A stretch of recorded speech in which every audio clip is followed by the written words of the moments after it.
Numéro 10. Putain, les gars, ça fait longtemps, ça fait plaisir de vous retrouver, les gars. Pour parler d'un sujet de ouf, attention, et ça va faire des vues sur YouTube, les yep. Voilà, encore. Euh, Yep en 4K vélo. Du coup, donc si vous vous rappelez, on avait parlé un peu du travail du pied au séminaire numéro 5 du coup. D'ailleurs on en a reparlé depuis parce que Gaston nous avait un peu parlé de ce qu'il faisait à Basketland. D'ailleurs j'avais fait une faute d'orthographe de ouf dans la story. J'avais land L-A-N-D, genre le mot anglais et pas land L-A-N-D-E-S comme les landes. Mais bon bref, du coup il m'avait fait la petite remarque, c'était rigolo. Ça c'était entre nous. Et du coup, on avait parlé du coup du pied, pourquoi c'est important, les fonctions, bref, les tests un peu autour de ça. Et je vous avais dit que j'aimerais bien essayer de bosser sur une prog pour développer du coup les différentes qualités qu'on va revoir là. Donc c'est le sujet de ce séminaire aujourd'hui, Intrinsic Foot Muscles Progression. Et du coup, la fin de ce séminaire, on aura, et vous me donnerez votre avis, sur une progression et une programmation que j'ai faite, un programme de 9 semaines à raison de routine de 3 fois 10 minutes par semaine. Donc voilà, un certain nombre de séances. Je vous expliquerai un peu comment j'ai process le truc dans ma tête, ce que j'ai voulu du coup développer, comment j'ai voulu l'agencer pour que ce soit pas trop chronophage, trop d'exercices à apprendre pour les personnes. Bref, comment j'ai pensé le truc pour que ce soit le plus applicable au terrain possible. Donc j'ai repris un peu le diapo que j'avais fait parce que on va repartir juste pour faire un petit rappel rapidement sur les différents points. Donc ça c'est le sommaire d'aujourd'hui, cela dit. Donc justement rappel sur les différentes parties anatomiques et les fonctions du pied. On va pas refaire bien évidemment tout le laïus que j'avais fait l'autre jour.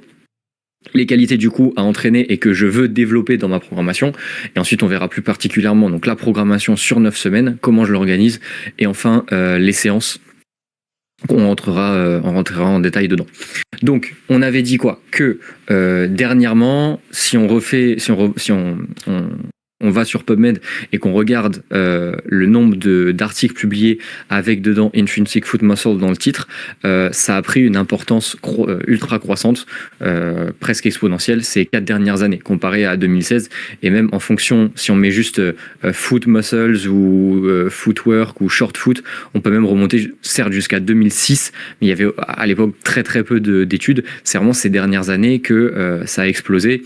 On le voit nous notamment sur les réseaux. JB Morin qui en parle beaucoup, on voit de plus en plus, enfin, je sais pas si vous l'avez, moi j'ai un nombre de pubs pour, je sais plus comment c'est la marque, de toute façon on fait pas de placement de produit, on n'est pas encore sponsorisé, si des gens veulent, mais voilà, pour les 300 vues qu'on fait sur TikTok, peut-être pas utile, mais bon, de plus en plus de produits justement pour travailler tes pieds, des écarteurs d'orteils, trucs pour travailler la cheville, bref. Il y en a plein.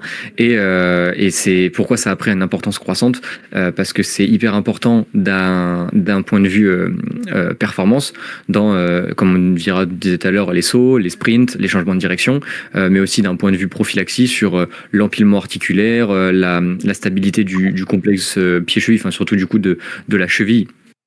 Et du coup, tout ce qui va être lié à entorse, de cheville, de genou, etc. Donc voilà, c'est un double objectif qui fait que ça prend une importante croissante ces dernières années. Pour faire un petit rappel anatomique, donc on avait dit que la cheville était composée de 2 articulations. Et je suis retourné voir, comme ça je ne vais pas vous dire de la merde. Avec ma collègue Louise, comment ça s'appelle, notre mémoire de recherche, la cheville qui est composée donc de 2 articulations. Et je vous avais dit, donc ces 2 articulations ont 3 noms chacune. Ne me redemandez pas quelle classification c'est, de quand ça date, de machin. Il y a la première qui est donc entre le talus et le tibia et la fibula, donc qui va permettre la dorsiflexion du coup, et la flexion plantaire, qui s'appelle la tibiotarsienne ou talocrurale ou tibiotalienne. Voilà, ça, c'est pas moi qui l'ai sorti, enfin on l'avait sorti d'un article, et ça avait été vérifié par notre directeur de mémoire, qui était d'ailleurs lui-même directeur de l'IFMK de Lyon. Donc normalement, c'est pas trop de la merde. Donc ça, c'est la longue jonction entre, donc on a dit, tibia et fibula talus. Donc ici, flexion plantaire, dorsiflexion. Et ensuite, on a la deuxième, entre le talus et le calcanéum, donc l'os du talon, qui va permettre l'inversion de cheville vers l'intérieur, l'éversion de cheville vers l'extérieur, qui s'appelle la sous-astragalienne, ou subtalaire, ou sous-talienne. Voilà. Comme ça, si des gens ont des doutes sur les articulations de la cheville, leur nom, vous avez les trois pour chacune des deux articulations. Donc voilà, petite clarification sur du coup le séminaire numéro 5. Ensuite, au-delà du coup de la cheville uniquement, donc on a vu que la cheville effectivement c'est déjà en elle-même, on parle de cheville, c'est déjà deux articulations, mais pied-cheville, le pied c'est 38 articulations et 28 muscles, donc ça en fait une articulation et un complexe si on prend pied et cheville qui est d'une complexité pas dire inégalable, parce que c'est très complexe le corps humain en général, comme je sais pas, on prend la gléno-humérale, c'est compliqué aussi, mais c'est une articulation qui est particulièrement complexe, où il y a beaucoup de structures. Voilà un peu pour le rappel rapidement anatomique.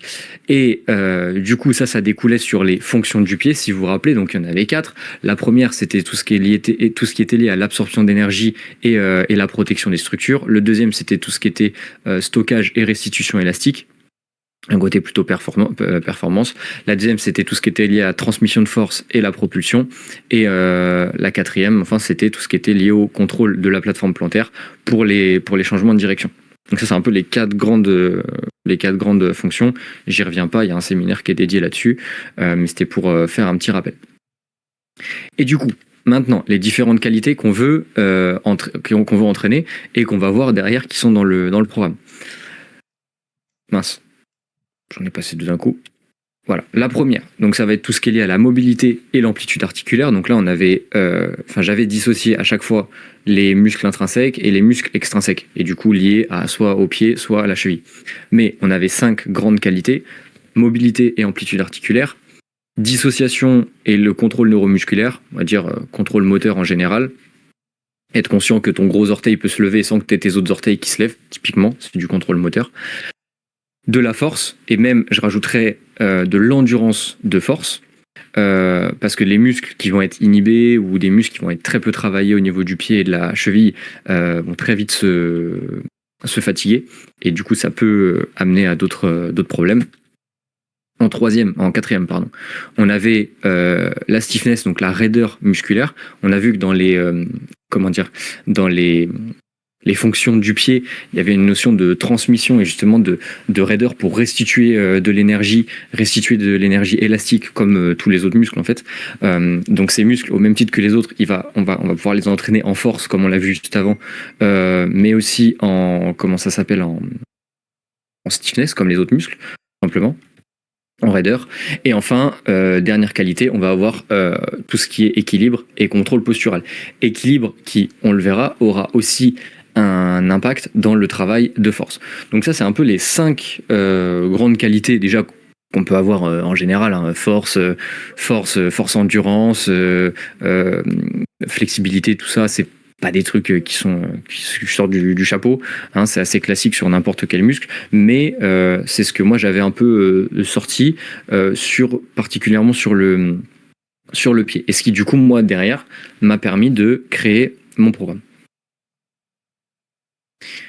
Ça va jusque là les rappels, rien de fou j'imagine, rien de...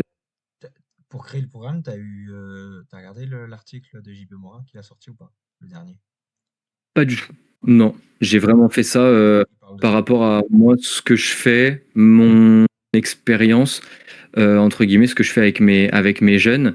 Et aussi, j'ai demandé, parce que du coup, comme je vous disais, Gaston, on avait parlé un peu de travail de pied et que lui, il essayait d'en mettre avec ses avec ses joueuses, et il en avait parlé avec Yanis Sirid. Je sais pas, du coup, je sais plus si on en avait parlé. Je sais pas si vous le connaissez. C'est un mec qui depuis bientôt 3 ans maintenant, parce que quand j'avais contacté ce mec-là, quand on passait du M1 au M2, donc quand j'allais prendre en charge l'équipe 1 de l'accro, parce qu'il était à cette époque-là préparateur physique de l'équipe de France Espoir de basket, et il commençait un doctorat à l'INSEP, et d'ailleurs il a abandonné son métier de préparateur physique pour être doctorant à plein temps, parce que ça lui prenait un temps de malade mental, du coup donc ce mec est dans le basket, il est très très chaud, et il s'est intéressé justement, il avait sorti un petit article aussi sur le travail du pied et pourquoi travailler le pied. Donc on reprend tous les éléments qu'on a vus juste avant sur les fonctions, changement de direction, sprint, saut, etc. Et Gaston lui avait demandé justement des infos sur comment il fait travailler, enfin comment est sa programmation. Et du coup, je me suis basé sur le retour du coup d'expérience de Yanis pour aussi créer ma programmation. Et du coup, je vais vous lire un peu d'ailleurs juste après ce qu'il avait écrit à Gaston. Mais voilà, du coup, pour la partie un peu rappel et tout, c'est bon pour tout le monde? Pas de trucs de rajout ou quoi? Je vois pas vos têtes au cas où je suis juste sur mon truc avec programmation. Donc, tout est carré. Ok. Nickel. Donc, comment j'ai créé ma programmation, sur quoi je me suis basé, simplement sur ce que je fais avec mes jeunes. Comment du coup ça m'a, à force, parce que ça fait bientôt 1 an qu'on le fait, tous ces exercices-là, j'ai vraiment je pense que ceux qui suivent un peu le séminaire, ils le savent. Moi, j'ai la chance d'avoir des gamins 5 fois 1h30 par semaine, donc on a le temps de faire beaucoup de choses. Et le travail de pied, c'est un truc que j'ai vraiment voulu implémenter assez rapidement. Et du coup, par rapport à ce que je vois et aux petits feedbacks que j'ai, les retours d'expérience en fait en direct et mon analyse de la chose, je me suis basé uniquement là-dessus.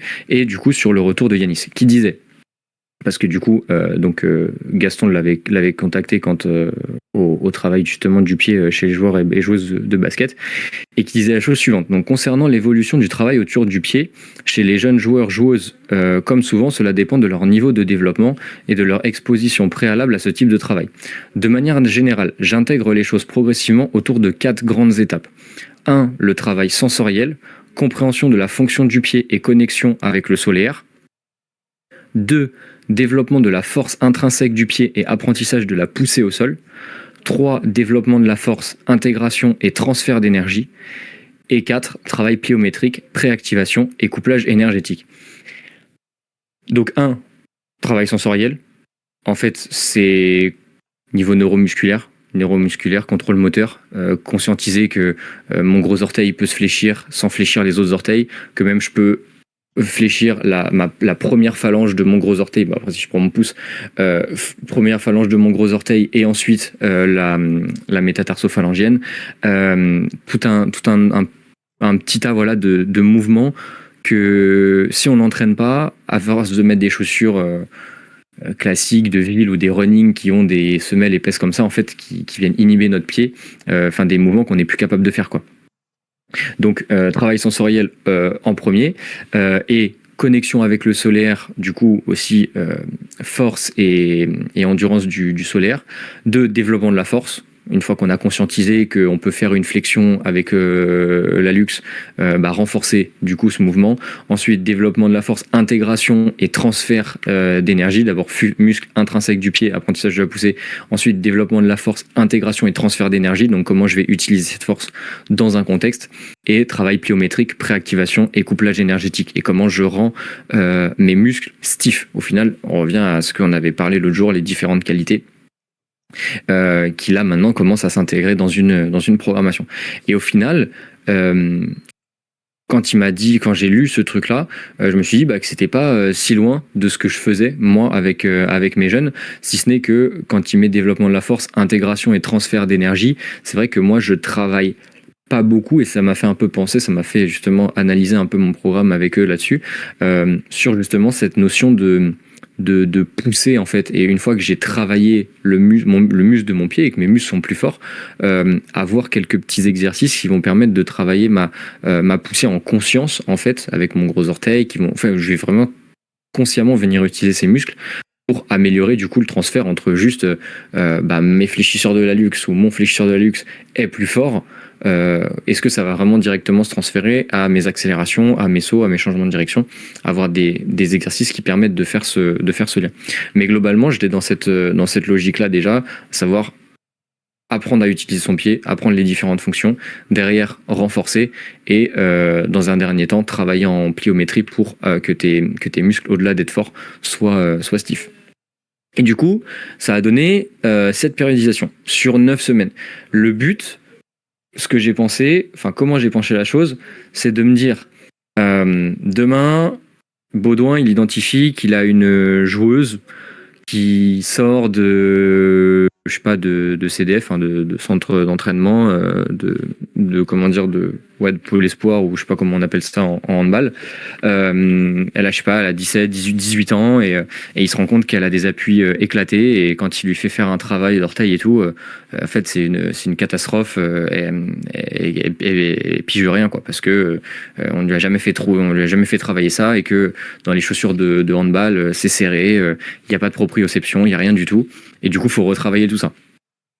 Et il puisse lui donner ce programme-là en disant ok, ça dure 9 semaines, tu suis ça, t'as tout dessus, c'est 3 blocs de 3 semaines, à chaque fois t'as 6 exercices, donc c'est pas non plus une quantité d'exercices de ouf, sachant que quand tu vas les avoir répétés lundi, mercredi, vendredi, une fois, déjà tu vas les connaître.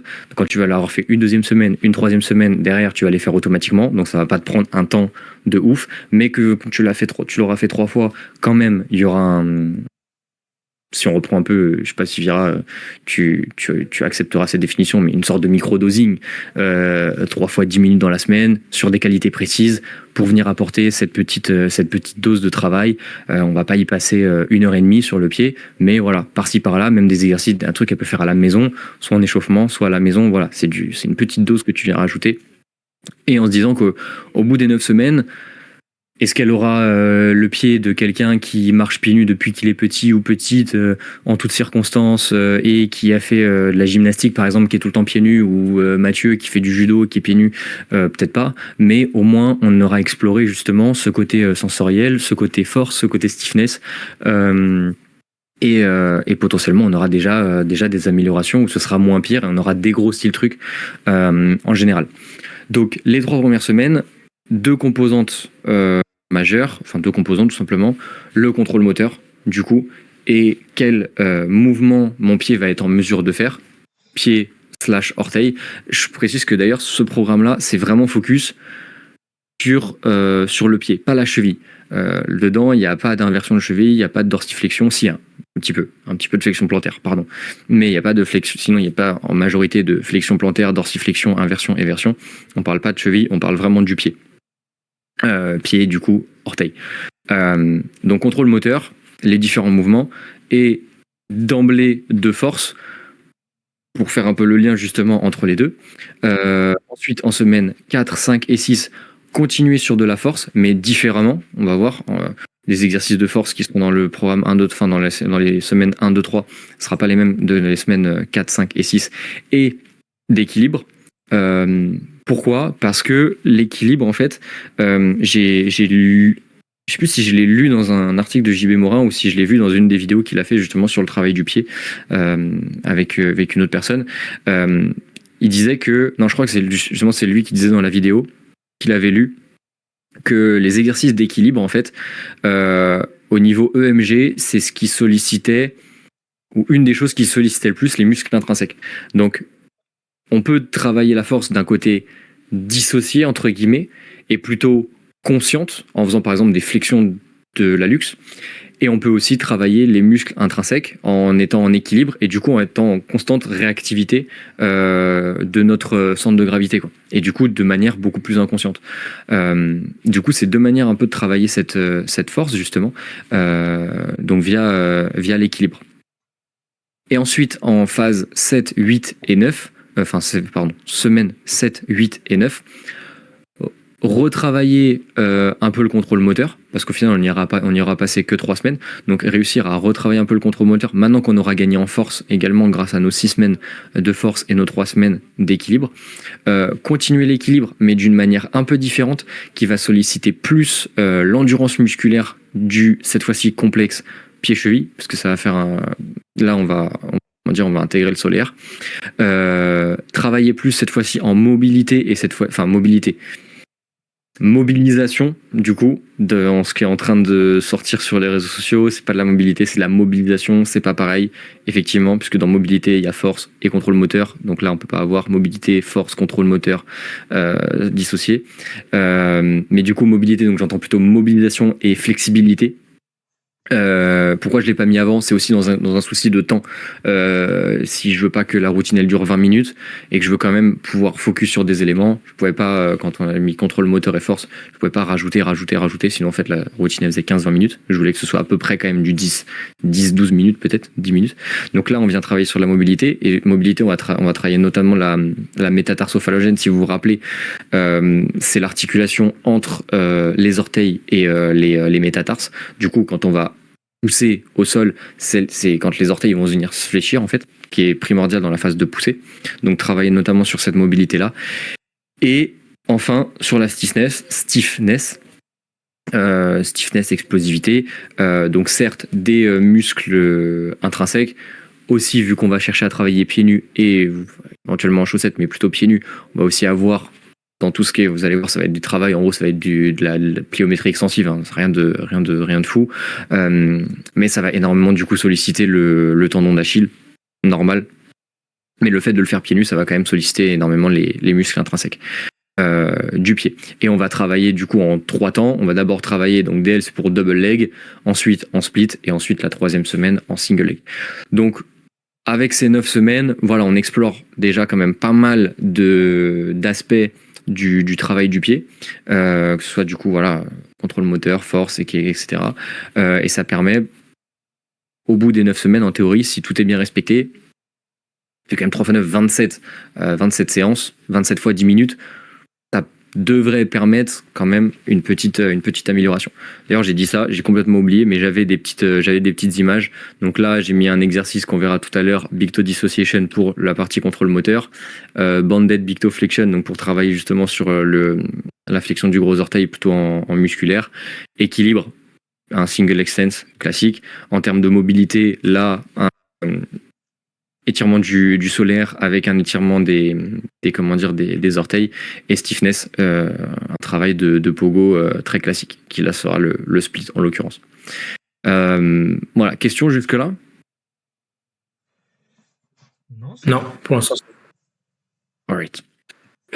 Donc maintenant les parties du programme et les séances. Donc, enfin différents blocs. Bloc numéro 1. Donc on a dit séance 1, séance 2, séance 3. 1, 2, 3 sur semaine 1, semaine 2, semaine 3. Le but étant de répéter les séances, déjà pour qu'il y ait un phénomène de répétition et d'apprentissage. Éviter de changer constamment pour que la personne à chaque fois se dise merde, tous les jours il faut que je reprenne 6 exercices, ça me prend la tête, j'arrête. Donc là au moins c'est 6 exercices que tu vas plus ou moins apprendre sur la première semaine, si 1 tu les connais pas déjà, ou 2 tu as du mal à les apprendre, et que tu vas répéter sur 3 semaines. Comme ça tu te dis pas constamment mince, je dois réapprendre. Ok, la routine au bout de ta 2e, 3e, 4e séance, tu la connais, tu viens, tu prends tes trucs, t'as pas en plus beaucoup besoin de matériel, clac, tu peux la faire assez rapidement, soit en échauffement, soit chez toi, et c'est fait. Et en même temps, deuxième chose, c'est pouvoir répéter pour qu'il y ait une vraie progression. Si tu changes constamment, il n'y a pas de progression tu peux pas faire un exercice et progresser dessus en le faisant qu'une seule fois. Donc là au moins, une fois que tu as fait 9 fois, 20 fois une dissociation du gros orteil et des autres orteils, normalement tu commences à réussir à le bouger au bout d'un. Donc sur cette séance, 6 exercices. On a dit les objectifs principaux, ça va être les objectifs tout simplement, ça va être le contrôle moteur et la force. Donc on va commencer en 1 par un massage de la voûte plantaire, permettre justement déjà de conscientiser les différentes parties qu'il y a sous le pied. Ok, ça peut paraître tout con, hein, mais il y en a qui vont pas consciemment être en mode ok, avec la balle, je sens que j'ai mes orteils, que j'en ai 5. Ok, pas mal. Ensuite, j'ai ma métatarsophalangienne, donc ce qu'on va appeler la boule du pied, ce qui est l'équivalent d'ici pour les mains, quoi. Je peux vous montrer mon pied à la cam. Déjà, la flexibilité, c'est dur. Et je sais pas si vous avez envie de voir mon gros panard après une journée de ski. On voit les pieds. Sub. Ensuite, la voûte plantaire. Et voûte plantaire, on a l'intérieur de la voûte plantaire, le centre, l'extérieur, en fonction de comment on se sent, en fonction de comment on est, si on a un pied plutôt creux, plutôt plat ou pas, on va peut-être avoir des endroits qui sont plus tendus que d'autres. Donc voilà, être conscient que notre pied, comme le reste de nos muscles, il n'est pas even. Mais voilà, conscientiser tout ça.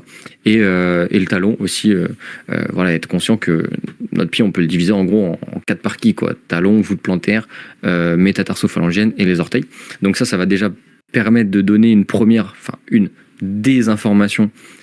phase d'information au cerveau sur tout le pied. Derrière, on va travailler sur du coup la dissociation entre le gros orteil et le reste des orteils. Pourquoi ? Parce que en fait le gros orteil c'est le plus important, si on veut dire, dans tout ça. C'est lui finalement, vu qu'il c'est l'orteil le plus grand, c'est lui qui va être vraiment la dernière phase de contact avec le sol. C'est notamment via lui que va s'effectuer la poussée au sol, la poussée sur la métatarsophalangienne. Donc c'est vraiment important de le conscientiser et d'être conscient de tous les mouvements qu'il est capable de faire, ce gros orteil, parce qu'il est il a plus de degrés de liberté que les autres. Donc voilà, là, je vais vous montrer des exercices juste après, mais on va travailler du coup sur celui-là. Ensuite, toes abduction, adduction. Donc là, on va chercher à écarter les orteils et ensuite les rapprocher. Parce que voilà, nos orteils, ils peuvent s'écarter et se rapprocher. Ball toes grasp, donc ça on va chercher ça va toujours être une partie de conscientisation, mais ça va commencer aussi à travailler la force. On va juste prendre une balle de tennis, on va poser nos orteils dessus et on va chercher à la griffer et à l'agripper le plus possible, comme si en fait on voulait lever la balle de tennis avec nos orteils. Donc ça va permettre de travailler justement sur la flexion, cette fois-ci de tous les orteils, la flexion de tous les orteils et la coordination de tous les orteils. Derrière, va en découler aussi un travail de force au niveau de la voûte plantaire et les fléchisseurs des orteils. Deuxième exercice qui va travailler sur la force, Big Toe Towel Curl. Donc là, on va mettre une serviette au sol et on va essayer de gratter la serviette avec notre gros orteil uniquement. Et enfin, Short Foot, où on va avoir donc notre pied à plat, on va avoir notre métatarsophalangienne et notre talon, et on va essayer de rapprocher nos deux parties comme ça du pied et de contracter nos muscles du coup intrinsèques sous la voûte plantaire sans griffer les orteils et avoir cette coordination de rétracter la voûte plantaire sans griffer les orteils, ce qui n'est pas si évident. Donc je vous montre vite fait les exercices. Foot massage d'ailleurs, à ne pas taper sur n'importe quel site, avec une balle de tennis, hein, d'accord, ou si vous avez vraiment pas. Ah, pourquoi pas, balle à picot qui peut apporter pas mal d'informations aussi au niveau proprioceptif. Donc balle à picot qui peut être très intéressante. Effectivement. Plus ou moins dur en fonction aussi du niveau de tension. Il y a des gens chez qui ils vont avoir une voûte plantaire qui est ultra tendue. Là, mon joueur typiquement qui s'est fait le tendon d'Achille, il a une voûte plantaire, mon gars, qui est tendue, mais si lui, pour le coup, balle de tennis, qui est un peu soft, tu vois, c'est déjà très bien. Et progressivement, une fois que ça se détend, ou du moins que la personne devient de plus en plus habituée, pourquoi pas aller sur une matière qui est un peu plus rigide, un peu plus dure, avec éventuellement des picots. Mais ça peut être aussi une progression en fonction du niveau de tension de la personne. Donc voilà, massage au niveau de la voûte plantaire. Ensuite, Big Toe Dissociation. Bon, alors là, les fétichistes, c'est pour vous, c'est cadeau.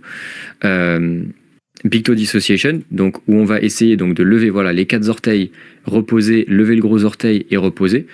Où on va aussi du coup, forcément implicitement, travailler sur une forme de force, là du coup pas de flexion, d'extension des orteils, extension de la luxe, mais c'est pas le but recherché. Là, le but recherché, c'est vraiment de la dissociation. Donc on a ce premier exercice là. Toes, adduction, abduction, j'ai pas la vidéo, désolé, mais basiquement, vous faites ça avec vos orteils, la même chose que je fais avec ma main. Vous essayez d'écarter au maximum et après vous essayez de les rapprocher au maximum. Ball toes grasp, pareil, je l'ai pas, mais bon, vous avez compris, la balle de tennis, vous venez mettre vos orteils dessus et gripper la balle de tennis au maximum avec vos orteils. Big toe towel curl, mince, non, c'est pas ça. Ici, où vous venez uniquement avec le gros orteil essayer de rapprocher une serviette petit à petit. Voilà, même si là, bon, moi j'ai du mal, j'avais encore du mal à ce moment-là à dissocier avec les autres orteils, j'y arrive un peu au début, mais pas après. Mais quand vraiment vous faites l'effort de n'avoir que le gros orteil sur la serviette, vous sentez que le travail il est bien différent, même si vous n'arrivez pas à gratter uniquement avec le gros orteil en gardant les autres en pleine extension. Quand même, quand vous faites uniquement avec le gros orteil, vous sentez différemment que si vous avez tous les orteils dessus et que vous venez griffer. Donc celui-là, toujours pour conscientiser vraiment dans un premier temps sur cette première phase le travail de la luxe. À fond. Et ensuite, exercice de short foot. Je sais pas si on verra vraiment s'il y a une grosse amplitude, mais donc là, j'ai mon orteil ici. Là, j'ai la métatarso-phalangienne ici. Donc en anglais, ils appellent ça ball of the feet, donc la boule du pied. On l'entend pas vraiment en français, mais bon, au moins ça nous donne un repère. La voûte plantaire et le talon. Et du coup, on va essayer de rapprocher la boule du pied et le talon. D'ailleurs, je crois pas, j'avais pas mis de comment ça s'appelle, de flèche. Non. Mais on voit un peu au niveau de la voûte plantaire, de l'arche plantaire, qu'il y a une contraction sans que mes orteils ne se fléchissent. Les orteils, ils vont pas du tout faire ça, comme on a pu voir sur la vidéo d'avant. C'est vraiment les muscles à l'intérieur qui viennent se contracter et rétracter la voûte plantaire. Et encore là, à ce moment-là, pareil, j'étais pas très habitué, je venais de commencer à le faire. Mais chez des gens qui sont vraiment habitués, vous voyez vraiment que le pied, c'est pas une blague, hein. Il fait vraiment comme ça, quoi. Enfin, c'est comme ça. Hop, il vient vraiment se rapprocher. C'est un truc de fou. Donc ça, extrêmement exercice. Et d'ailleurs, quand vous regardez dans la littérature, short foot exercises protocol, c'est vraiment cet exercice-là, du moins ce terme-là, qui est très très très utilisé dans beaucoup de protocoles de renforcement des muscles intrinsèques du pied. Donc voilà.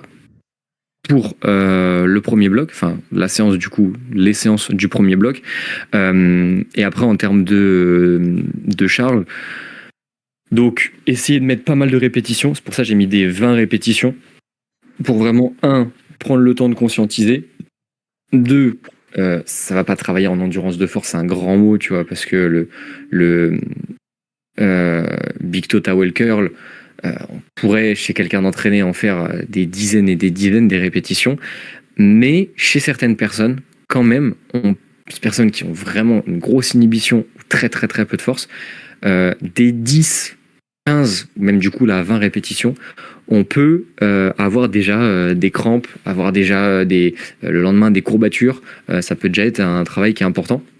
Donc là, j'ai mis 20 en assumant que potentiellement ce programme serait délivré à des personnes qui sont quand même un minimum entraînées. Donc si tu fais un sport de changement de direction, ton pied normalement, même si justement au niveau contrôle moteur ça va pas être très bon, peut-être qu'en termes de force, tu as quand même un minimum, même si pareil, ça reste très interindividuel ça. Mais voilà, donc pas mal de répétitions. 1, pour vraiment prendre le temps de conscientiser sur les exercices de dissociation. Et 2, bien prendre le temps de renforcer sur les exercices de force. C'est le cas de le dire. Et dans un premier temps, le short foot, on le fera en isométrie, 30 secondes par côté, pour vraiment essayer, pareil, prendre le temps d'essayer d'envoyer le signal à notre pied qu'on veut faire ce mouvement-là.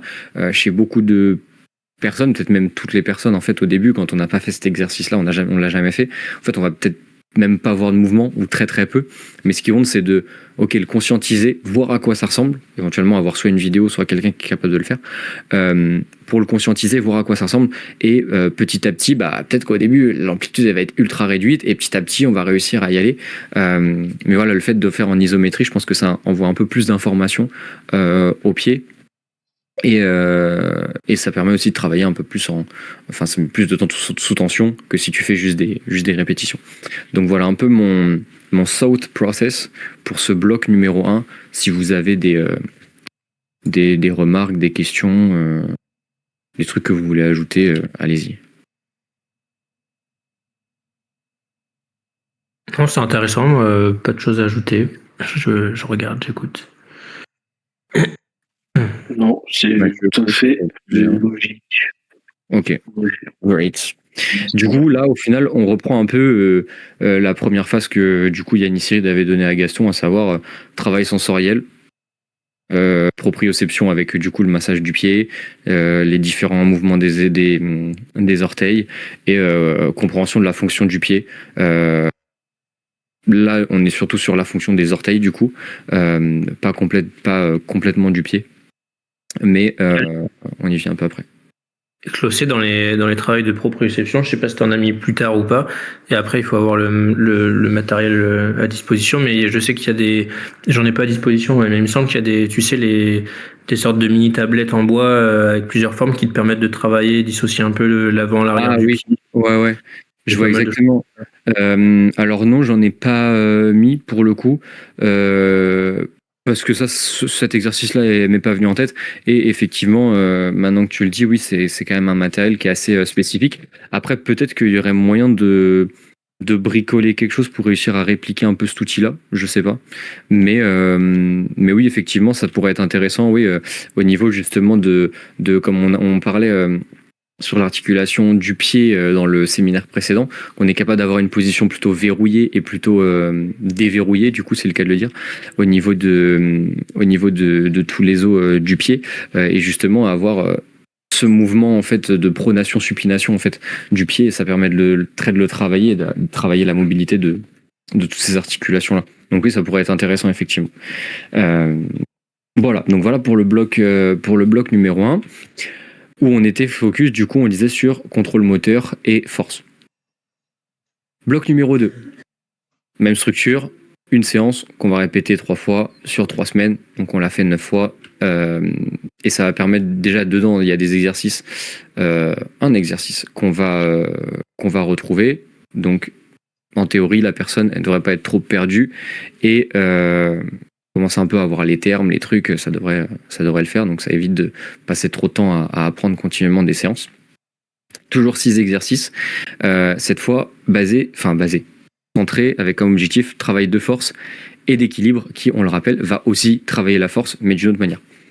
Le premier, Toes Pulse, donc ça va être quoi? Pareil, j'ai pas pris le temps de me filmer sur cet exercice-là et je l'ai pas trouvé du tout comment ça s'appelle sur YouTube.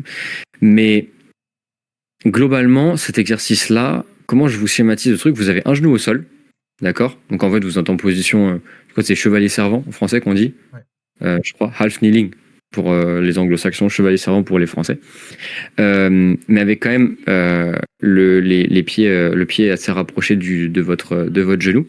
Vous allez poser les mains au sol et en fait, votre pied de devant, du coup, s'il y a votre pied et là votre tibia, vous allez essayer de venir poser le talon le plus possible devant, ce qui va avoir pour effet de fléchir vos orteils et dans le but de maintenir votre métatarso-phalangienne au sol le plus longtemps possible. Donc en fait, vous faites juste une flexion de la métatarso-phalangienne. Je sais pas si vous visualisez très bien. Après, si vous voulez, je peux me mettre derrière sur mon lit et vous faire un exemple. Ça peut être jouable. Je sais pas ce que vous en pensez. Tu viens appuyer ton poids du corps sur l'avant de ton pied et tu bascules vers l'avant. Exactement. Ouais. Est-ce que c'est visuel ou pas? On va essayer de faire un petit truc quand même. Du coup, vous me voyez ou pas sur mon lit là? Ouais. Pour l'instant, on voit pas tes pieds en tout cas. Là, vous voyez? Non, on voit que ton genou là. Non, vas-y, montre-le. Va dans le fond de ton lit, au fond de ton lit. Si tu vas au fond de ton lit. Je suis là, d'accord? Je pose mes mains. Voilà. Et là, je vais chercher le plus possible devant avec mon genou, en faisant attention au maximum d'essayer de garder. Bon, il y a le micro, mais si je vais un peu plus loin, voilà. Ma métatarso-phalangienne ici, au sol. Ok. Et ici, je vais venir du coup fléchir mes orteils au maximum. Ok. Donc ça va pouvoir avoir pour effet de travailler quand même un peu en mobilité, mais on va aussi demander, quand on fait cet exercice-là, de pousser dans le sol avec le gros orteil pour travailler justement sur la force, mais en poussée. Donc là, ça reste quand même du coup de la mobilité pure, parce que je viens travailler en flexibilité via le mouvement, je viens mettre mon articulation, ma MTP, métatarso-phalangienne, MTP en flexion maximale, extension maximale, pardon, et je vais impliquer de la force dans mon amplitude maximale, mobilité, pour les plus tatillons. Donc, exercice super intéressant, en vrai, que je trouve, pour la mobilité justement de la MTP. Donc 2 fois 20 par côté, pareil, pas mal de répétitions, et on n'oublie pas de pousser avec le gros orteil pour activer fléchisseur de l'orteil, tout simplement, enfin de la luxe. Short foot, encore, vraiment, je pense que c'est l'exercice même le plus, franchement, le plus important, hein. Celui-là, parce qu'il va recruter une grande partie des muscles intrinsèques, vraiment qui sont sous la voûte plantaire, les muscles de la voûte plantaire. Et ça va permettre de les renforcer, tout simplement, et surtout de les conscientiser. Donc ça va être super important. Ensuite, banded big toe flexion, ça va être quoi? Ça va être... Alors cette vidéo-là, elle est pas de moi, c'est pour ça qu'elle est en non répertorié. Mais de toute façon, elle est... Ah non. J'essaierai de mettre dans la description, je mettrai le Instagram de cette dame à qui j'ai pris la vidéo, pour pas faire du plagiat ou de la récupération de contenu. Mais basiquement, vous mettez une petite bande comme ça autour de vos gros orteils et vous venez juste, du coup, forcément, la bande va le tirer vers le haut et vous, votre but, c'est de le repousser vers le bas. Voilà. Et donc, ça va travailler sur toute la flexion d'orteil. Et ce qui est intéressant avec celui-là, c'est qu'il y a 2 manières de le faire. Soit, admettons que ça, c'est mon gros orteil. J'ai la bande qui tire vers le haut. Soit vous le faites à partir de la métatarso-phalangienne ici et vous poussez comme ça. Soit vous pouvez aussi être plutôt sur de la flexion, mais au niveau de la phalange, et vous pouvez le travailler comme ça. Vous voyez la différence ou pas? Soit je garde mon hallux tendu, soit je viens fléchir ici. Et ces deux j'allais dire travaux, exercices, qui sont différents. Donc c'est aussi intéressant de faire les deux. Je peux pas vous dire exactement si le muscle est recruté est différent ou d'une différente manière parce que je sais pas, on va être en chaîne longue ou courte, je sais pas. Enfin course longue, course interne, externe. Oh, je sais plus, j'ai perdu j'en perds mon anatomie. Mais il y a 2 manières quand même, du coup, en termes de dissociation et de contrôle moteur de le travailler, soit au niveau de la phalange, soit au niveau de la MTP. Donc voilà pour le banded big toe flexion. Ensuite, towel curl. Avant, sur le bloc 1, on avait fait juste avec la luxe. Cette fois-ci, on va le faire avec tous les orteils. Donc là, différent, towel curl, je mets vraiment tous les orteils et je viens griffer avec tous les orteils. Et du coup, ça va aussi, ça va activer différemment. Forcément, c'est moins focus sur le gros orteil, mais justement, on avait dit sur la luxe, on mettait un focus sur le bloc numéro 1. Sur le bloc numéro 2, du coup, un petit peu moins, même si on a quand même cet exercice juste avant le banded big toe flexion qui va focus dessus. Et là, on va être plutôt sur les orteils en général. Donc toujours dans un travail de force, un peu différent. Et ensuite, big toe elevated calf raises. Donc pareil, celui-là, parce que pour le coup, j'ai pas vraiment le matériel dans la salle où je vais. Ce qui est bien, c'est d'avoir une slant board ou alors, je sais pas, une surface légèrement inclinée. Mais il y avait pas mal ça dans une vidéo de JB Morin sur Instagram, ou quelqu'un qui l'avait mentionné, je crois, où en fait on va venir prendre une surface inclinée, voilà, poser ses orteils dessus, et à partir de là, une fois que les orteils sont inclinés, venir faire un calf raises, en fait, pour travailler justement sur la flexion des orteils, enfin sur la MTP du coup, et travailler sur cette phase, comme disait Yannis Cyride, apprentissage de la poussée au sol. Essayer de conscientiser le fait qu'on pousse avec les orteils sur cette surface inclinée et faire notre calf raises. Ça va permettre de travailler, et pareil, comme la surface est inclinée, va y avoir de base une extension des orteils, donc ils vont être dans une amplitude plus importante, et travailler du coup aussi dans cette amplitude. Donc mobilité, force dans l'amplitude avec du contrôle moteur. Aurélien Boussal-Derval, mobilité. Donc voilà, big toe elevated calf raises, 20 par côté, et en plus on va travailler sur le solaire, du coup. Et enfin, single extens ISO. Donc ça, quelle erreur. Et alors là, les puristes me diront que c'est une aberration parce que je le fais en ultra boost, ce qui est vrai. Mais ça dépend de l'objectif de cet exercice. Parce que ce que moi j'ai fait sur cet exercice-là et ce qu'on faisait au Canada, c'est que ça, on le maintenait pendant 3 minutes. Chaussures ou pas, à la fin, ton psoas de la jambe contralatérale, il est en feu, et ton moyen fessier de la jambe ipsilatérale, il est en feu aussi. Donc ça dépend de ton focus. Si ton focus c'est plus au niveau psoas et moyen fessier, tu peux le faire en ultra boost. Maintenant, si tu le fais en pieds nus, c'est encore mieux pour ton pied numéro 1. Et si ton focus il est sur le pied et sur les muscles intrinsèques du pied, fais-le pied nu. Et là, en l'occurrence, nous, on veut le faire pied nu. D'ailleurs, ça c'est un petit j'aime. Donc, du coup, voilà, pour travailler du coup sur l'équilibre et, comme disait JB Morin, aussi sur la force des muscles intrinsèques du pied, de manière un peu différente de quand on va travailler sur du towel curl par exemple, ou du banded victoflexion, où là on va être en fait constamment en réaction, quoi. Chose qui va être quand même un peu plus réaliste et qui va se rapprocher plus de ce qu'on a quand on est sur le terrain. Donc voilà pour ce deuxième bloc, force, équilibre, un tout petit peu quand même d'amplitude articulaire, de mobilité. Mais voilà, c'est le focus principal. Dites-moi ce que vous en pensez un peu. Si, n'hésitez pas, même tu vois, bloc 1, bloc 2, comment vous voyez la chose, même si on fera un truc global quand on aura vu le troisième bloc. Mais s'il y a des trucs que vous changeriez, ou si vous avez des remarques, n'hésitez pas. Le toe pulse, tu peux le faire aussi en forme quadrupédique, tu sais, en Oui. repliant les orteils, comme ça tu peux le faire des deux côtés. Ou même, tu Ouais. vois, ce qui est intéressant avec le judo, c'est que tous ces trucs-là, des fois, on les intégrait un peu de manière non protocolaire sur le pied. Et en gros, Naturel, ouais. genre par exemple, tu vois, sur du ramping, en fait, Mhm. tu vois déjà directement si il active le gros orteil sur le ramping. Et tu vois, il y a des trucs Ouais. comme ça, en fait, on les utilisait déjà sur des choses simples. Mhm. Tout ce qui va être mobilité au sol, au judo, en fait, on en fait déjà. Sauf qu'on ne prend pas l'habitude de dire, ok, c'est aussi du travail de pied.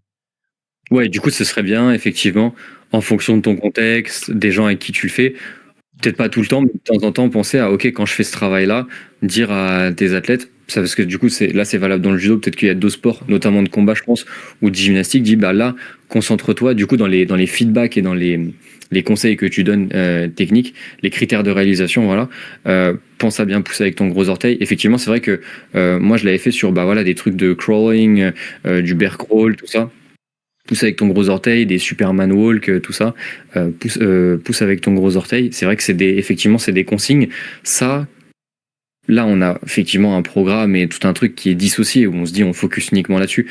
Mais tu as raison de souligner qu'il y a énormément d'exercices dans lesquels on va pouvoir simplement par nos critères de réalisation et nos consignes travailler tout ça. Par exemple, on parle du single extens ISO et du banded victoflexion. Banded victoflexion, du coup, c'est quoi? C'est enfoncer ton gros orteil dans le sol. Single extens ISO, c'est de la, comment ça s'appelle? C'est de la stabilité, de l'équilibre. Et ben, fais un single leg RDL. Demande, alors tu peux avoir le focus hanche, attention, n'ouvre pas ta hanche, travailler sur ton hinge, sur la position de tes hanches, tu peux avoir tout ce focus là, ou alors une fois que la personne, et moi en l'occurrence mes gamins on en est là avec eux, une fois qu'ils ont maîtrisé leur interversion de bassin, qu'ils arrivent à pas shifter les hanches et qu'à ce niveau là c'est propre, et bah ancre ton gros orteil dans le sol, vas-y, ancre ton gros orteil dans le sol, et moi en plus je vais te mettre le poids, alors peut-être plutôt côté ipsilatéral pour justement chercher à ramener vers l'intérieur et solliciter un peu plus le gros orteil et les muscles de la voûte plantaire. Mais voilà, comment on va set up l'exercice et le critère qu'on va donner, on peut de ouf travailler tous ces trucs-là sans avoir à passer par des programmes très dissociés et spécifiques, entre grands guillemets comme ça. Donc ouais, c'est clair que c'est hyper intéressant ça. C'est hyper intéressant. Mais ouais, et même nous, c'est encore plus flagrant, c'est que dans l'activité, on peut le faire. Genre, tu vois, c'est un spécial sur le Chimata. En gros, c'est une forme si on simplifie ça, un RDL, où Mhm. il faut vraiment forcer sur le gros orteil parce que tu as ton pied qui est en position vraiment en appui sur le gros orteil. Et si tu pars sur le reste du pied, en fait, il sera tout le temps raté. Parce que du coup, dans Ok. ton engagement de lancer de jambe, ça sera raté. Et du coup, si tu Mhm. n'appuies pas forcément sur cet appui-là et que tu pousses pas avec le reste du corps, en fait, il y a une forme d'équilibre qui se crée dans cette forme-là. Et tu es Ouais. obligé, à un moment, quand tu veux le travailler, de passer par une forme où tu te forces à pousser sur le luxe. Ok. En fait, Ouais, bah, dans la super intéressant. technique, tu as du travail. euh, De pied dans la technique du sport. Ouais. Ah, je pense c'est super intéressant. on est un des seuls sports où c'est possible de le faire, tu vois. Je me vois mal en tennis dire, bah, travaille un peu plus tes appuis ou, Ouais, c'est enfin, clair. Ouais. de mettre l'accent sur ça. Ça peut être intéressant, un travail Mm. associé à de la prépa mentale pour enlever un peu la concentration de l'athlète et aller le décentrer sur ça. Mais c'est vrai que ouais, je pense que c'est moins fait dans les autres sports que. Ouais, ça dépend effectivement des. Je pense à des. Mais après, je pense à des sports à des appuis plutôt courts. Ça va être un peu plus compliqué, quoique, tu vois, je me dis, même si ce serait hyper spécifique et ce serait peut-être compliqué à mettre en place, mais je me dis, je sais pas, Baudouin, dans le hand, peut-être que sur juste des tirs au but, je sais pas, tu fais un truc et puis tu arrives au niveau de la zone, tu sautes, bah, quand tu sautes, pense à pousser sur ton gros orteil quand tu sautes, tu vois. Sur un truc de prépa physique, peut-être que en technique ou en technico-tactique, Baudouin il va pas lancé ça aux filles, les filles, pensez à sauter avec votre gros orteil, peut-être pas. Mais par contre, aussi sur des appuis, enfin sur des sports à appui long, comme le tennis, je pense où tu vas faire ce qu'on appelle un appui ouvert. Donc, typiquement, Nadal, ça glissade sur le côté. Tu pars sur le côté, tu ancres ton pied. Des fois, on cherche, enfin, tu cherches à t'enraciner dans le sol, tu cherches pas à décoller du sol, même au moment de la frappe. Et du coup, tu peux éventuellement dire, utilise, comme on fait en muscu, tes orteils, utilise tes orteils pour t'ancrer dans le sol et avoir cette image vraiment d'enracinement. Éventuellement, c'est vrai que c'est pas commun, mais ça pourrait être un truc qui est-ce que tu cherches un travail supplémentaire ou juste justement faire le lien entre la muscu et le terrain? Ça, c'est encore un autre sujet. Mais effectivement, c'est des consignes que tu pourrais implémenter ailleurs dans les parties technico-tactiques, dans les practices. Euh, voilà pour le bloc 2-3, enfin 1 et 2. 1 et 2, Vira, Baudouin, vous avez des remarques, des choses à dire? Perso, j'ai rien à dire, hein, je t'avoue. Non, non, En fait, pareil. j'ai pas grand-chose à dire parce que dans mon travail personnel avec avec les gens que j'ai, etc.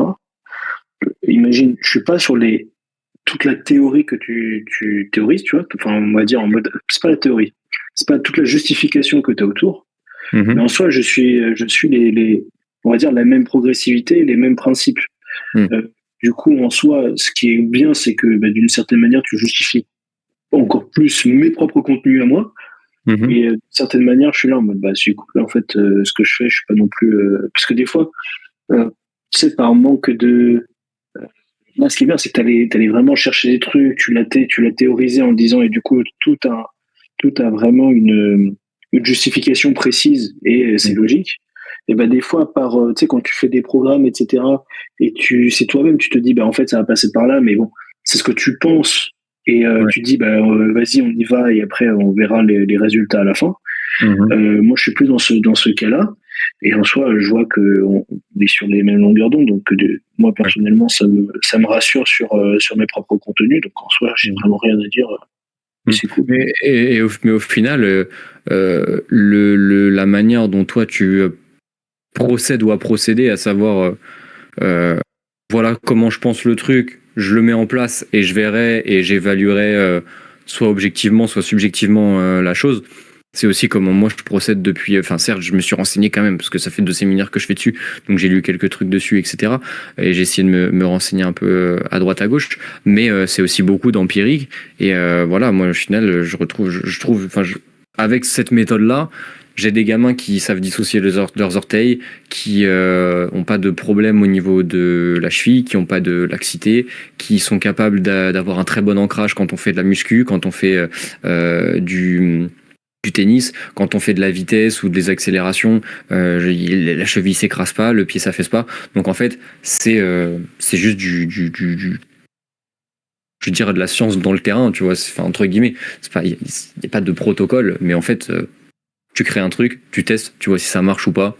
Et en fait, j'ai fonctionné comme toi, tu fonctionnes. Et après, voilà, essayer de mettre des mots un peu scientifiques dessus. Mais ouais, Mais c'est un en peu fait, la ce qui moi me fait penser, c'est que, enfin, à ce à quoi ça me fait penser plutôt, ce serait peut-être intéressant de proposer une manière de mettre en place ou de faire des programmes d'une manière générale. En fait, toi, tu veux arriver à ce but-là, et ben en fait, en gros, mettre en place des étapes pour peut-être faciliter la vie à des jeunes entraîneurs et des jeunes coachs.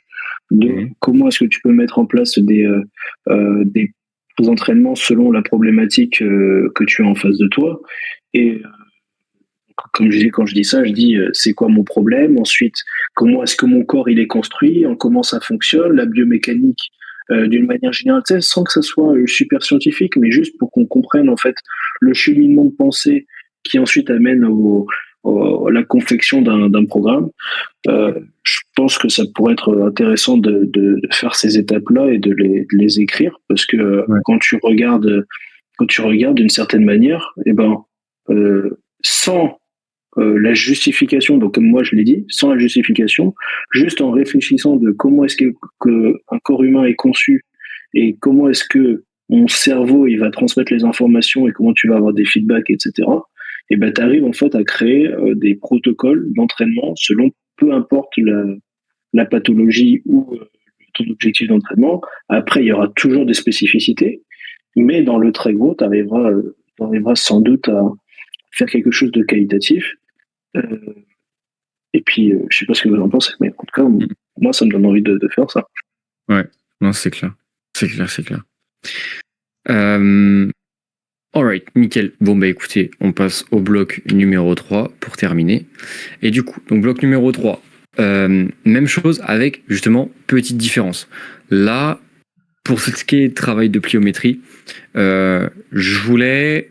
Mais ça, c'est pareil, ça peut varier d'une personne à l'autre, d'un contexte à l'autre, en fonction forcément du passif et un peu la manière de ce que disait Yanis, donc si je reprends ces mots, pardon, parce que c'était quand même vachement bien dit, je trouve. Cela dépend en fonction de leur niveau de développement et de leur exposition préalable à ce type de travail, voilà. Il y a une petite progression au niveau de la pliométrie extensive où on va passer de double leg en semaine numéro 1 à split en semaine numéro 2 à single leg en semaine numéro 3. Au bout de 6 séances, passer sur du single leg pogo hops, même si vous verrez, j'ai mis que 10 secondes, parce qu'à chaque fois c'est que des 10 secondes par côté.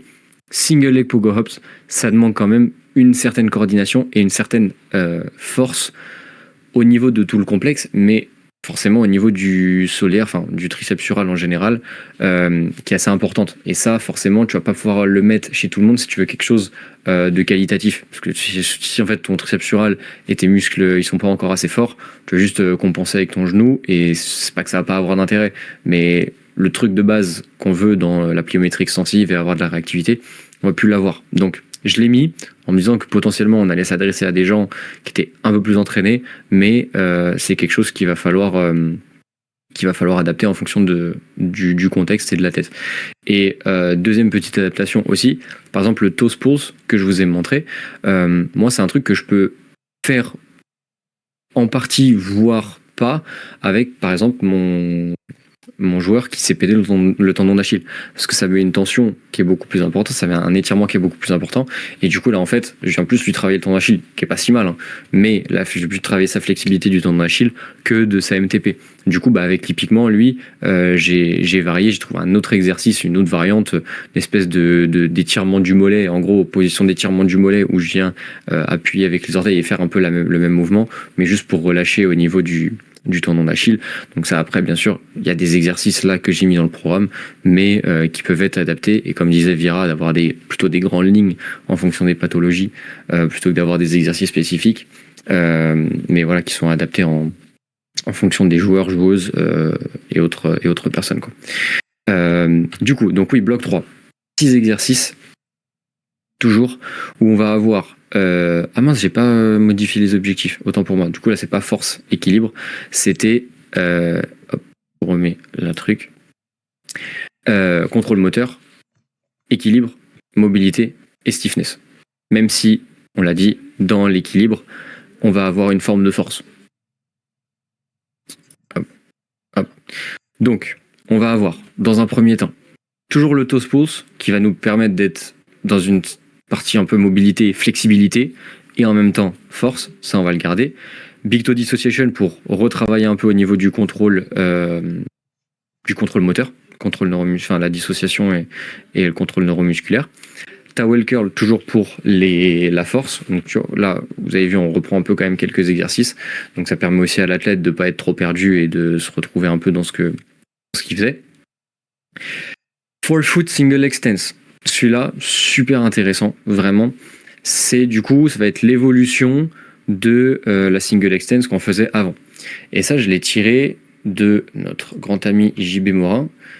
Il nous présente cet exercice dans cette vidéo que je vous invite à aller voir, où en fait vous voyez qu'ils font un exercice d'équilibre, les mains sur les hanches, ils sont sur l'avant du pied. Donc en fait l'exercice qui peut être un test, va tester votre équilibre forcément, et aussi votre force et votre endurance de force au niveau 1 du triceps sural et 2 des muscles intrinsèques du pied.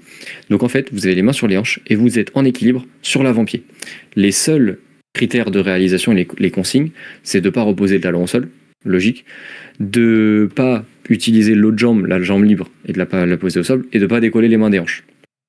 Et je vous invite vraiment à tester. Bon, il y a forcément au début une idée d'habituation et d'entraînement, ça va assez vite. Au départ, vous le faites 3, 4, 5 fois, vous allez vite commencer à progresser. Mais par contre, pour avoir des niveaux très intéressants, ça va quand même demander de l'entraînement. Et ce qu'il nous dit JB, en gros, c'est que 1 minute, c'est après le minimum à tenir. Il faut être capable de tenir 1 minute. Et quand on dépasse 2 minutes, ça ne sert pas nécessairement de faire plus de 2. Je ne sais plus si des 2 ou 3, non, je crois que c'était 2. Ça ne sert pas à grand chose de faire plus de 2 minutes. Si tu arrives à faire les 2 minutes, je ne sais plus si c'est 2 ou 3, il faudrait que je regarde la vidéo. Mais cet exercice, c'est une vraie bonne variante et une vraie bonne évolution du single extens classique. Single extens classique, certes, on va travailler nos muscles intrinsèques du pied, mais alors celui-là, on va les travailler et en plus, on va avoir une composante d'endurance de force qui est vraiment, vraiment top. Si tant est qu'on arrive à être gainé au niveau du haut du corps, au niveau des hanches, et du coup, trouver notre équilibre tout simplement, et avoir un bon empilement articulaire et qu'on va bien focus le travail au niveau de la cheville et du complexe pied-cheville, ça c'est vraiment tip top. Et du coup, moi maintenant, je le fais faire à mes jeunes et ils ont des petits records chacun, jambe droite, jambe gauche, et au bout de quelques entraînements, quelques semaines, 3-4 semaines peut-être, j'en ai qui ont commencé à réussir à tenir plus de 2 minutes. Je crois que le record, là, il y en a un qui est à 2,14 sur une des jambes, 2 minutes 14, et c'est vraiment pas mal parce que je peux vous dire que quand vous avez les muscles sous la voûte plantaire qui commencent à cramper, à chauffer, le mollet qui commence à brûler, c'est pas rigolo. Donc vraiment intéressant. Mais je crois que 1 minute c'est le minimum, 2 minutes c'est bien, et genre ça sert à rien de faire plus de 3 minutes. Je crois que c'est ça ça sert à rien. Si t'as fait 3 minutes, si t'es capable de faire 3 minutes, c'est excellent, t'as pas forcément besoin de faire plus. Je crois que c'est ces critères-là.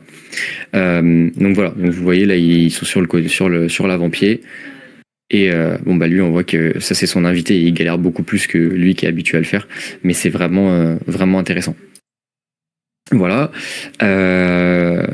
Ensuite les pogo hops. Bon, là, rien de fou. Mince, on va enlever la musique. Hop, 2 pieds. On va vraiment chercher à, quand je suis dans les airs, relever la pointe de pied pour venir attaquer le sol et avoir vraiment ce mouvement de dorsiflexion, flexion plantaire, dorsiflexion, flexion plantaire et être actif. Pareil, je le fais en chaussures. Optimal de le faire en pieds nus. Tout le travail qu'on fait là, tout le programme, le but c'est de le faire pieds nus. Voilà. Ensuite, en semaine 2, on va essayer de le faire progresser vers du split, alterné. Ici, même idée, être capable d'aller chercher vers le haut, dorsiflexion sur la phase en l'air, et venir attaquer flexion plantaire sur la phase de poussée. Hop. Et c'est là où forcément, moi j'ai un peu plus d'angle de genou, forcément dès qu'on commence à split les appuis, ou même après qu'on va travailler sur du unilatéral, ça devient plus dur. Et donc si notre mollet et notre complexe il n'est pas assez fort, on va compenser avec le genou. Et en 3e semaine, mince, pardon, alors non, hop.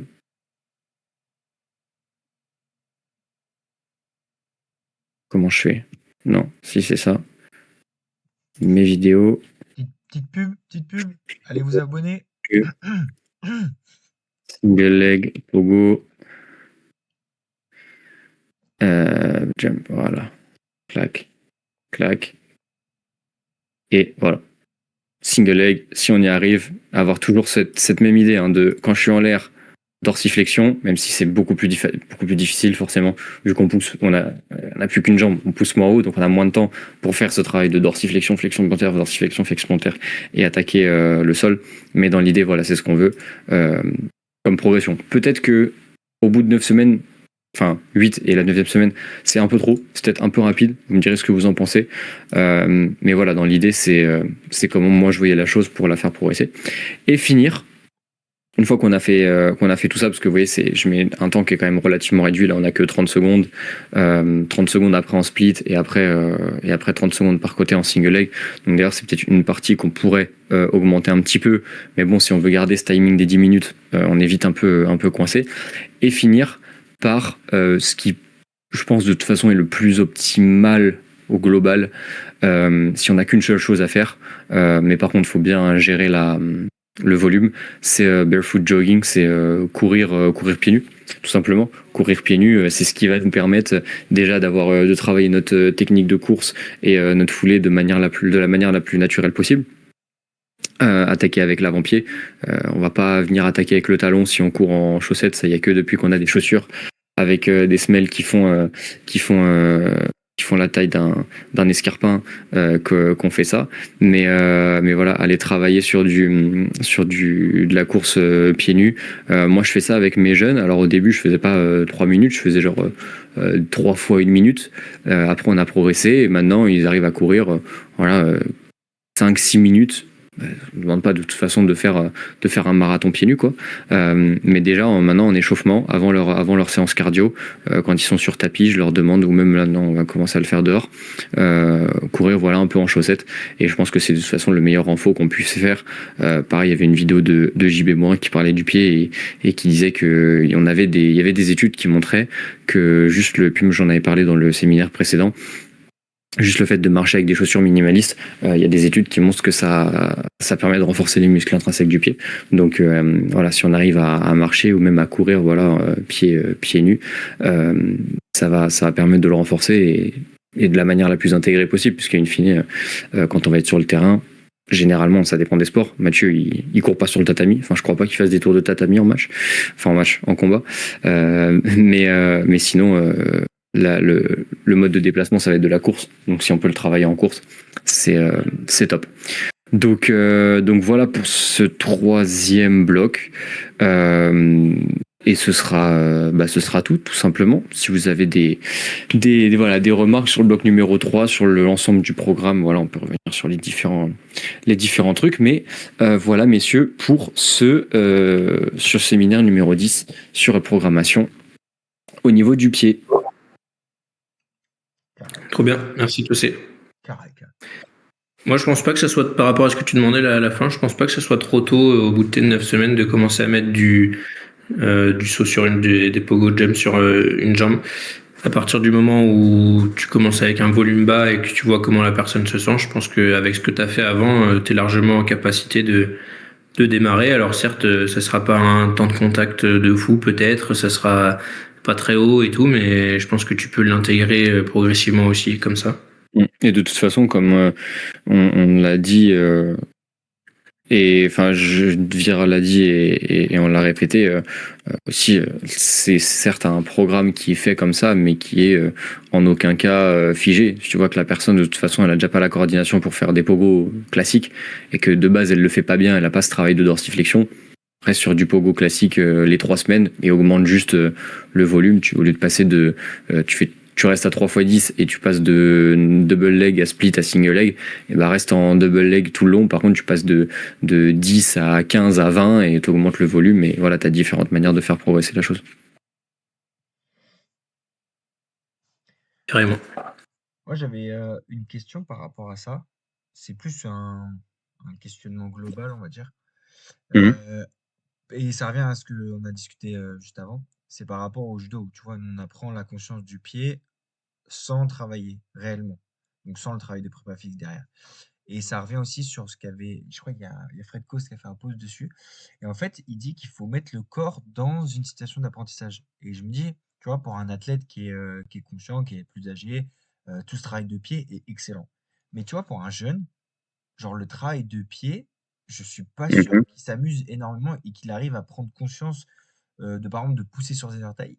Et je me dis, tu vois, faudrait mettre le corps dans une contrainte. Genre, tu vois, par exemple, tout ce qui est travail à quatre pattes, tout ce qui est course pieds nus. En fait, c'est trop bien, ça, du coup, parce que ça met le Ouais. corps dans une contrainte naturelle où il va devoir s'adapter à ça. Alors que tous les autres trucs, peut-être qu'il va avoir plus de mal à s'adapter et du coup, les adaptations du corps, bah, on les aura pas. Et du coup, T'as c'est ça raison, la je pense réflexion, que c'est mettre dans l'inconfort le corps pour qu'il s'adapte. Et il y a des trucs à faire, je ouais. pense, avec du pied. Non, mais t'as 100% raison, et je pense que euh, en fait, ça va, une fois de plus, ouais, on revient toujours à la même chose, mais ça va dépendre de ton contexte, dans le sens où, euh, avec les jeunes à l'accro, je me rappelle qu'on avait essayé de le faire. Je crois que c'était avec l'équipe, je sais plus si c'était avec l'équipe de Vieira. Non, je crois que c'était avec les U17. Euh, Où à un moment, on était dans le vestiaire et je les avais tous assis sur le banc. C'était peut-être avec Gaston, peut-être avec Vira, je sais plus, bref.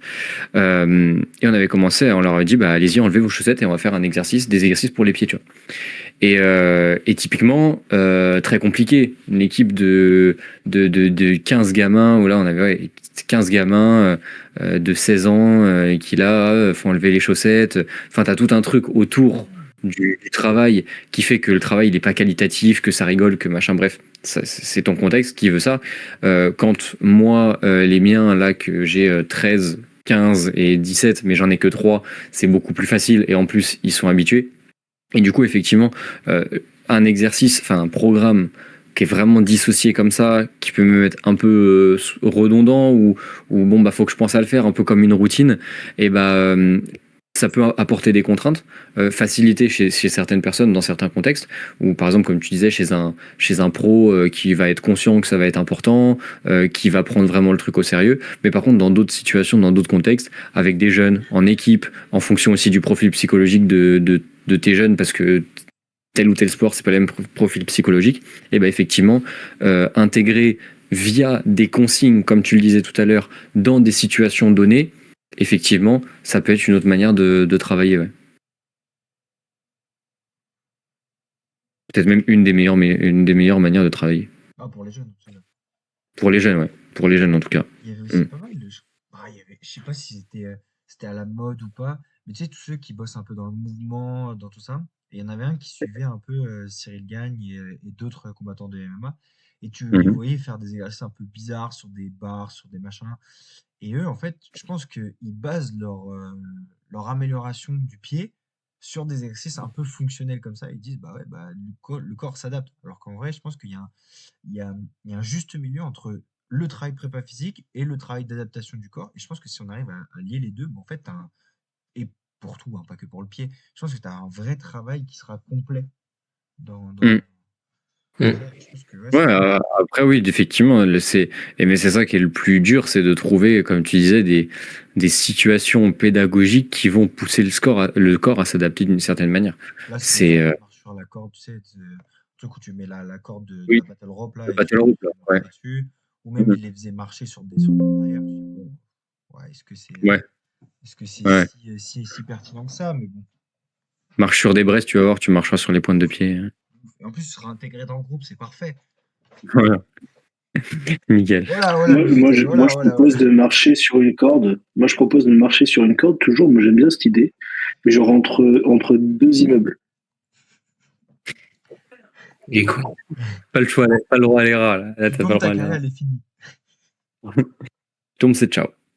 Non, mais Ah, il y a oui, oui, l'aspect c'est vrai que mental, hein. Il y a l'aspect c'est mental. toujours le mieux.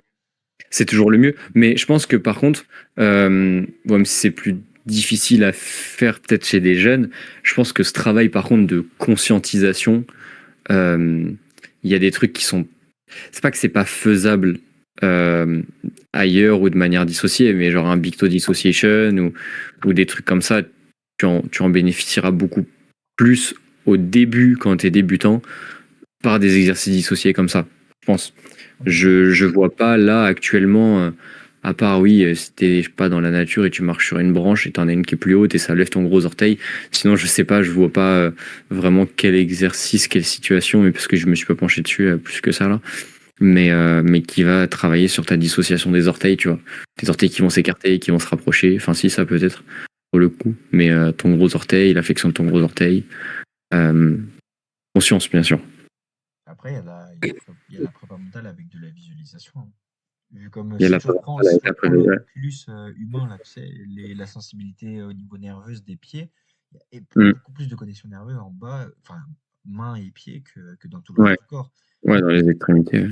Donc pourquoi pas bosser là-dessus aussi. Mais après, c'est pareil, genre c'est les jeunes, c'est des trucs. Ça serait marrant que tu l'intègres ça, genre pour voir si, genre après, je sais pas si tu peux faire ça, mais si avec un, t'as pas encore commencé le travail de pied, genre tu le fais faire tous les exercices sans les faire. Après, bon, c'est un peu un laboratoire et du coup, tu vas pas forcément faire ça sur tes athlètes, mais Tu lui fais faire tous les exercices sans les faire. ouais, en imagerie. Bah, du coup, il aura peut-être un impact sur le contrôle moteur, peut-être, mais il aura pas les résultats escomptés sur son travail de renforcement, etc. Par contre. Bah peut-être, peut-être que si. Ah, Après, tu lui fais c'est faire dur, tout en faut être imagerie déjà sans lui chaud faire sur le faire pied. en. Oui. Faut être déjà chaud D'accord. en imagerie pour initier de la force, mais pour initier du mouvement, je pense pas que tu aies besoin d'être super bon en imagerie.